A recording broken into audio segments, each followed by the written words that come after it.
Mais um videozinho abordando essa obra aqui que eu gosto muito, do corpo, do André Comte Sponville. Lembrando, eu pulei o prefácio. Se você quiser que a gente leia junto o prefácio, deixa aqui nos comentários. E a gente vai hoje, depois de ter falado das citações que precedem os aforismos do próprio Sponville, falar do primeiro aforismo dele, que está aqui no preâmbulo, o espaço que ele divide com Montaigne. Essa citação do Montaigne a gente já falou no vídeo passado, vou falar brevemente aqui só para retomar essa ideia que amarra com a ideia do próprio Sponville aqui, tá? Então a gente vai ler junto essa parte aqui. No preâmbulo, então, Sponville, ele mesmo, nos diz: este não é um livro sem ordem, é um livro sem continuidade. Suprimi não o vínculo entre as minhas ideias, mas as ligações.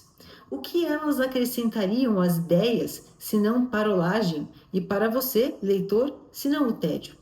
Duas ideias verdadeiras não necessitam de transição entre elas. Duas ideias falsas também não. Um trechinho tão pequenininho, mas é bastante provocativo. Vamos aqui destrinchar esse texto aqui, ó. Este livro não é um livro sem ordem. Isso reflete as ideias de Montaigne, que vê lá no vídeo passado, que quer dizer que não importa que a gente vá falar sobre vários assuntos, que a gente vai falar sobre várias ideias, às vezes parecem desconexas. O que conecta é justamente a identidade de quem escreve, de quem fala sobre essas ideias. Então não é um livro sem ordem. Ele só se permitiu pensar livremente. Ele só se permitiu dar vazão às ideias da maneira com que elas vinham à mente. Isso não demonstra incoerência, isso não demonstra uma falta de compromisso com a verdade ou a intenção de mentir, de tornar alguma coisa num sentido falso, nada disso, porque ele nos diz aqui, ó, que não necessita, duas ideias verdadeiras não necessitam de transição entre elas, e nem ideias falsas também necessitam dessa transição. Então, para algo ser verdadeiro ou falso, não demanda necessariamente um encadeamento lógico.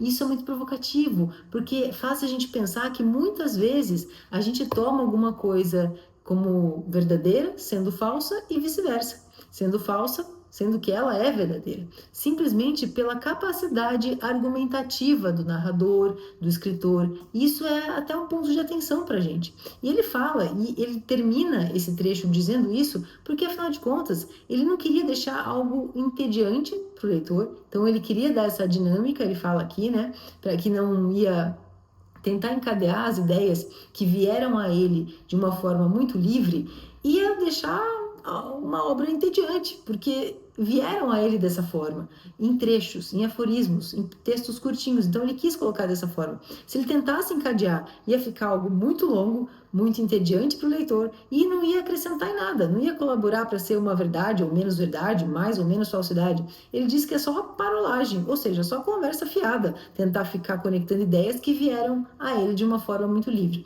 E é assim que ele vai introduzindo a personalidade dele para nos mostrar esses aforismos que a gente vai abordar daqui para frente.